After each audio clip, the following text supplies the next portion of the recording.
नमस्कार, आप देख रहे हैं सीपी वाइज 24। मैं हूं चंद्र प्रकाश केयर।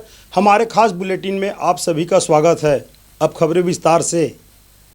पूर्व मुख्यमंत्री भूपेश बघेल के घर सीबीआई के छापे के बाद भाजपा और कांग्रेस सोशल मीडिया पर एक बार फिर आमने सामने आ गए हैं। सोशल मीडिया में छत्तीसगढ़ बीजेपी ने अपने सोशल मीडिया प्लेटफॉर्म में एक कार्टून पोस्ट जारी किया है, जिसमें भाजपा ने भूपेश बघेल को भ्रष्टाचार के मगरमच्छ के मुंह के भीतर दिखाया है।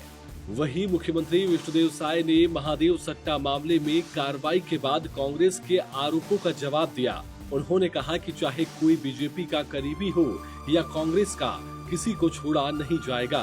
दूसरी तरफ भूपेश बघेल और कांग्रेस सीबीआई छापे को साजिश बता रहे हैं। इस पर सीएम साय ने कहा कि उनके पास और कुछ कहने को नहीं है। मुझे जहां तक जानकारी है, महादेव सट्टा ऐप मामले पर जांच हो रही है। सबको मालूम है कि किस तरह से हमारे छत्तीसगढ़ के युवाओं को सट्टा की लत लगा दी गई थी। उनकी जिंदगी बर्बाद हो रही थी और उसी की जांच सीबीआई कर रही है। जो भी दोषी होंगे बख्शे नहीं जाएंगे। किसी के इसमें बीजेपी या कांग्रेस के करीबी होने का सवाल नहीं है। जिनका भी प्रकरण से लिंक जुड़ा होगा, सब पर कार्रवाई होगी। वहीं सीबीआई की कार्रवाई पर पूर्व सीएम ने कहा कि सुना है कि मेरे रायपुर के शासकीय आवास में सीबीआई टीम पहुंची थी। मुझे इसकी कोई भी सूचना नहीं दी गई। न ही भिलाई निवास में आए सीबीआई अधिकारियों ने मुझे इसकी सूचना दी। मेरी अनुपस्थिति में मेरे शासकीय आवास में बिना मुझे सूचना दिए प्रवेश करना पूरी तरह गलत है। बघेल ने आगे कहा कि भाजपा अब सीबीआई के माध्यम से कोई षड्यंत्र रच रही है।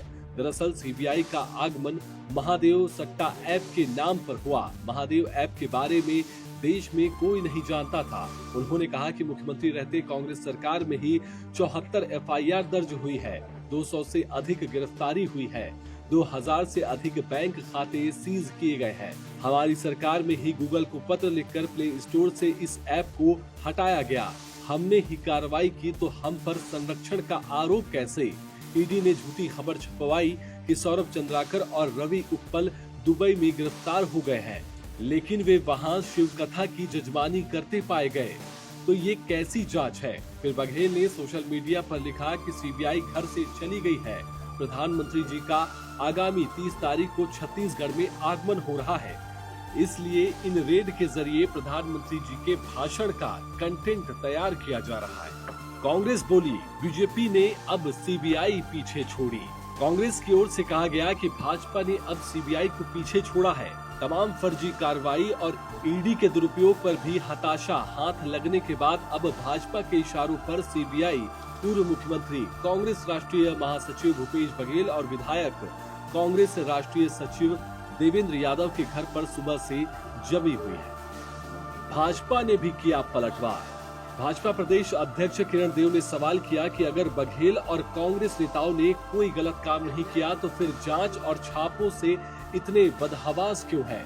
इससे पहले ईडी द्वारा की गई जांच को लेकर भी कांग्रेस ने अमर्यादित आचरण करते हुए जांच एजेंसी के अफसरों पर हमला तक किया था। उन्होंने कहा कि जांच एजेंसियों पर हमला करके कांग्रेस ने यह प्रदर्शित किया है कि अपने शासनकाल में उसके सत्ताधीशों ने कुछ गलत किया है, इसलिए कांग्रेस दबाव बनाने के लिए पहले हिंसा तक पर उतारू हो गई। किरण देव ने कहा कि भूपेश सरकार के कार्यकाल में कांग्रेस के विधायक, मंत्री तक अफसरों की कार्य प्रणाली पर लगातार सवाल उठाते रहे, उनके भ्रष्ट कारनामों को उजागर करते रहे, लेकिन तत्कालीन मुख्यमंत्री बघेल उन्हीं अफसरों को शह देने में लगे रहे। जब जांच शुरू हुई और दोषी अधिकारी, दलाल जेल में डाले गए, तो बघेल ने सबसे आगे आकर इसे भाजपा का षड्यंत्र बताया। जेलों में बंद दोषी अधिकारियों की वकालत करने में जरा भी नहीं हिचकिचाए। बहरहाल आरोप प्रत्यारोप के बीच सीबीआई की कार्रवाई जारी है।